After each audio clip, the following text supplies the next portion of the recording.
반갑습니다. 세무사 시험의 기술적 분석입니다.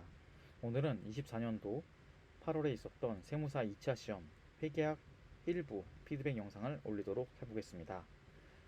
먼저 제 유튜브의 속성은 예측, 분석, 가정, 그리고 다시 검증, 피드백 이렇게 되어 있습니다. 오늘은 그 중에서 가장 중요한 피드백 시간입니다. 공부를 했을 때 가정을 짧게 요약해 봤습니다. 먼저 첫 번째는 주제별 중요도 선정은 올바르게 되었는가입니다. 즉, 예측이 올바르게 되었는가 이 부분에 대해서 검증하려고 합니다. 예측 영상 관련해서는 이전 영상을 참고해 주시면 감사할 것 같습니다. 미리 예측해 둔 것이 있습니다. 2번은 교재 선정은 올바르게 되었는가 이 부분입니다. 사실 교재 선정이 굉장히 중요합니다. 어떤 선생님, 특정 선생님을 추천하는 게 굉장히 어렵지만 여러분들 솔직히 말해서 메인 학원 선생님 교재 선택하셔야 됩니다. 왜냐하면 그 선생님이 좋다, 능력 있다, 당연히 능력 있고 당연히 정말 훌륭한 분들이십니다. 대부분 보니까 뭐 10년 가까이 하셨는데 어떻게 안 훌륭하겠습니까? 어떤 자리에서 10년 동안 탑을 하고 있는 분인데, 근데 그거보다도 중요한 건 남들도 그 문제로 푼다는 겁니다. 남들도. 만약에 이런 전체적인 시장 구조에서 내가 막 개별적으로 신기한 문제를 풀어가지고 맞춰서 합격한다? 사실상 조금 어렵습니다. 그래서 교재 선정은 정말로 너무 싸거나 가격이 저렴하거나 너무 구석에 있는 선생님들 거는 사실은 좀 선택 안 하셨으면 좋겠습니다. 좀 필요 투자라고 정말 강력하게 말씀드리고, 지금 메인 학원 교재인 선생님들 거 당연히 사는 겁니다. 저도 선생님들 거 3개 샀습니다. 각 과목별로 중요한 거는 3개 샀습니다. 3개 사고 그 중에서 골랐습니다. 제가 마음에 들고, 뭐 문체가 마음에 들 수도 있고 글씨체가 마음에 들 수도 있고 밑줄이 너무 잘 그어져 있을 수도 있고, 그런 주관적인 요소로 고르셔야지 너무 구석에 있는 선생님 거 이렇게 해서 문제 아예 못 푸시는 분들이 꽤 있습니다. 이 부분에선 좀 염두를 해주시고 지금 공부 시작하시거나, 아직은 늦지 않았습니다. 교재 바꾸기에. 지금 8월이잖아요. 늦지 않았습니다. 자, 넘어가겠습니다. 가정 3번입니다. 유형풀이 공부법으로 안정적인 유기점 확보가 가능한가? 이분입니다. 이게 가장 중요합니다. 사실 제가 유튜브를 하는 근본적인 이유입니다. 왜냐하면 기본서를 잘 보고 거기서 유형을 잘 정리하고 시험에 나올 거에 대해서 등급을 매기고, 등급이 높은 것들은 정말로 미친 듯이 외우는 겁니다. 숫자도 외우고 문구도 외우고 앞에 있는 이론까지 다 외우는 겁니다. 다 이해하는 겁니다. 하지만 상대적으로 등급이 낮은 건 그냥 기본만 하는 겁니다. 남들한테 안 질 정도로만. 그래서 안정적으로, 중요한 건 안정적으로입니다. 안정적으로 60점 확보가 가능한가 이 부분입니다. 이 부분 때문에 기출문제를 분석하고 패턴을 분석하는 겁니다. 자, 올해는 어떻게 나왔는지 바로 눈으로 확인해 보도록 하겠습니다. 제 교재인데요. 뭐 메인 교재입니다. 그냥 여러분들 아시는 그런 선생님 교재예요. 자, 보실까요? 판품권이 부여된 판매에 해당하는 경우, 올해 첫 번째 문제가 풋옵션이었죠. 저는 솔직히 안 나올 것 같아요. 그래서 공부 안 했습니다. 깨끗하죠. 그냥 제가 제긴 겁니다. 왜냐면 에이, 뭔 풋옵션이 왜 나와? 라고 그냥 저 혼자 생각했습니다. 아마 공부가 하기 싫었던 것 같습니다. 어떠한 이유에서든. 자, 다음입니다. 재미임 약정입니다. 콜옵션, 풋옵션입니다. 물론 똑같은 문제가 출제되지 않았습니다. 반품률이 있고 제가 사실 해석강의 안 봐가지고 잘 모르겠습니다. 근데 이런 부분들에 대해서 제가 놓치고 있었다는 사실이 조금 억울한 겁니다. 분명히 이게 기본서 수준에 있었고 이걸 잘 정리할 수 있었음에도 불구하고 제가 사실 정리를 안 했습니다. 그래서 한 번만 풀어보고 그냥 안 봤습니다. 특히 2차 시험 때 안 봐서 참으로 아쉽습니다. 그리고 다음 수익입니다. 라이선싱, 물음 3번에서 라이선싱 나왔죠. 좀 헷갈리더라고요. 이거 어떻게 잡았지? 순간 헷갈리더라고요. 물론 동일한 문제는 당연히 아닙니다. 근데 억울하다는 겁니다. 내가 이걸 좀 더 깊게 이해할 걸. 외우지 말고 정말로 이해하면서 공부해 볼 걸. 다른 사례도 좀 찾아볼 걸. 이라는 생각이 들었습니다. 왜냐하면 사실 어떤 선생님이 찍었어도 올해는 수익 별표 500개였습니다. 근데도 제가 정말 부족한 것 같습니다. 이런 부분들이 그냥 적당히 한 거죠. 야, 나 이 정도면 잘했어. 너 수험 기간 얼마 되지도 않은데, 야, 너 이거 들어가는 것도 잘한 거야. 라는 말도 안 되는 혼자만의 위안이 좀 있었던 것 같습니다.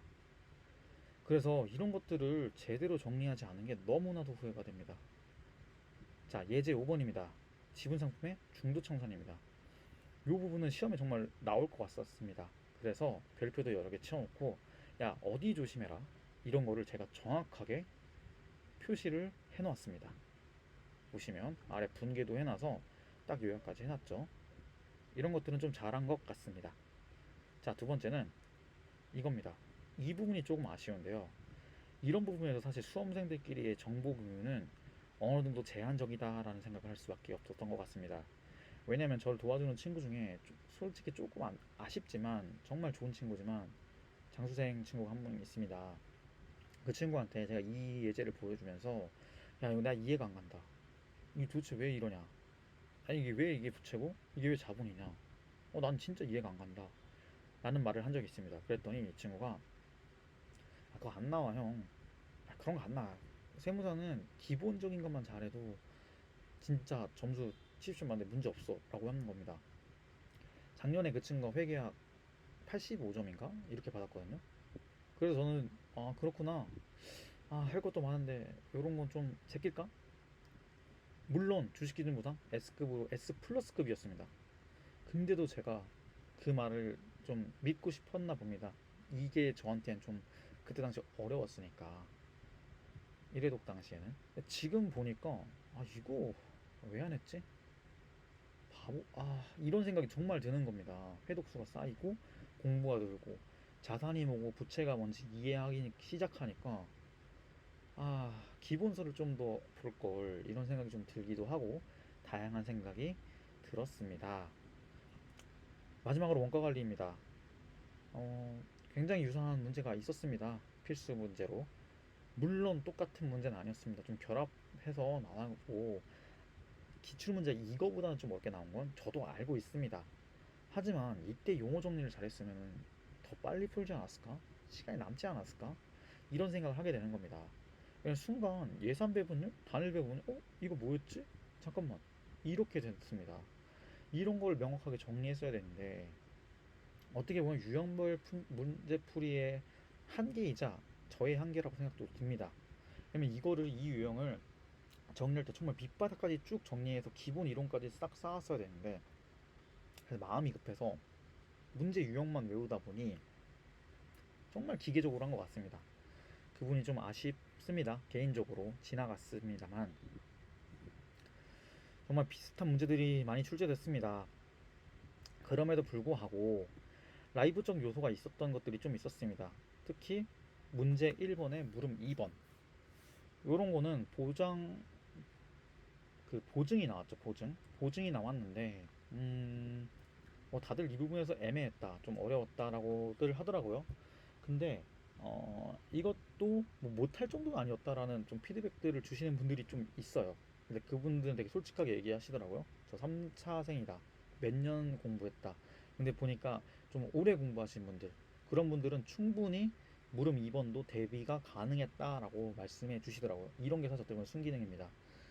저는 못하겠다고 했거든요. 근데 그런 분들은 이거 이렇게 해서 기본으로 해서 잘 풀면 10점은 아니더라도 부분 점수 획득 가능했고, 아니면 정말 다 받을 수 있었다 라고 냉정하게 얘기해 주시더라고요. 그런 분들 정말 너무 감사해요. 지금까지 유튜브 듣고 있다면 정말로 감사의 말씀 지금에 들어서 올리도록 하겠습니다. 자, 이제 보시면 됩니다. 냉정하게 말하겠습니다. 100점 중에 총 78점이 획득이 가능했습니다. 이게 무슨 말이냐면 물음 2번? 몰라. 나 10점 버려. 나 안 해. 문제 2번에 물음 1? 안 해. 나 이런 거 몰라. 아이, 뭐 공정가치 왜 안 주어져? 주식기준보장인데. 나 이런 거 몰라. 다 날렸어도 기본서만 제대로 봤었어도 내가 획득 가능할 최대 점수입니다. 물론 인간이 기계가 아니어서 틀릴 수는 있습니다. 그런데 잘 보시면 물음 2번에서 멘탈 부셔져서 다른 것도 못 풀고 문제 2번에 물음 1번에서 이게 뭐야 라고 하면서 화내고 여기 보면 점수 배점이 크지 않습니까? 이런 것만 보면서 막 이게 도대체 뭐야 하면서 시간 뺏기고 나는 망했어 1교시인데 아 이런 어떻게 이렇게 시험을 내 라고 멘탈 터져 있고 정말 이렇게 막 주저하고 막 정말 시간을 너무 아깝다고 생각하고 분노하고 있은 것보다는 정말 냉철하게 그래? 나 문제 2번 1? 이거 뭐야? 안 해. 딴 거 할 거야. 이렇게 했으면 굉장히 점수 획득하기가 좋았을 것 같습니다. 특히 제가 아쉬워하는 부분들 위에 보여드리지 않았습니까? 그런 기본서 부분도 제가 정확하게 공부를 안 했으면서 2차 서적만 계속 보면서 문제 외우고 문제 풀고 했던 게 조금 아쉽습니다. 당연히 78점보다는 점수가 낮을 거라고 생각을 하고 있습니다. 결론은 좀 길었습니다. 가정으로 다시 넘어가겠습니다. 2024년 8월에 있던 시험 주제별 중요도 선정은 올바르게 되었는가? 네, 자신있게 말할 수 있습니다. 예측은 올바랐으나 제가 믿지 않은 부분들이 조금 있었습니다. 등급을 매겼으면 그 부분에 대해서는 정말 기본부터 기초 이론부터 정말 정확하게 이해했어야 되는데 정말 그냥 너무 유형만 외웠던 게 패착이었던 것 같습니다. 두 번째, 교재 선정은 올바르게 되었는가? 이 부분은 이게 내려보시면 알겠지만 사실 올바르게 됐다고 저는 판단하고 있습니다. 이 정도 주제를 맞출 수 있는 교재면 좋은 교재라고 생각합니다. 메인 3사 교재이고요.